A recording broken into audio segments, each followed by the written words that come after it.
বাবা 100 টাকা দাও তো, বন্ধুদের সাথে হালিম খাবো। বাবা বেচা কিনা হচ্ছে না, টাকা পয়সা নিয়ে কিছু। আপু তুমি আব্বুর কাছে টাকা চাইলে নিশ্চয় আব্বু টাকা দিবে।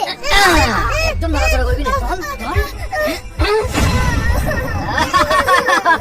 আপনি কি আপনার মধ্যে ধরে নিয়ে আসলেন কেন? আমি হলাম কালু মাস্তান, তোদের দুইজনকে এখন ফোন করব। না না, আমার বোনকে মারবেন না। ঠিক আছে, তাহলে আমি যা বলবো তা শুনবি তো? আমি আপনার সব কথা শুনবো। তাহলে শোন, তোদের বাড়িতে যত মোবাইল ফোন আছে সবগুলো বিক্রি করে আমাকে টাকা দিয়ে যাবি এক্ষুনি। ঠিক আছে, আমি এক্ষুনি যাচ্ছি। যা যা, তাড়াতাড়ি যা। যাও যাও। ভাইয়া যেও না। এই একদম কাঁদবি না, তোর ভাই যদি না আসে তুমি বসে থাকবি। বাবার ফোনটা তো নিয়ে আসলাম, কিন্তু বিক্রি করবো কার কাছে?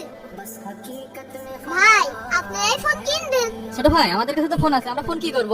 ভাই এই ফোনে তো 50,000 টাকা, 10,000 টাকা দিয়ে দিচ্ছি। হ্যাঁ, পিচ্চিটা কাজ ভালোই করছে।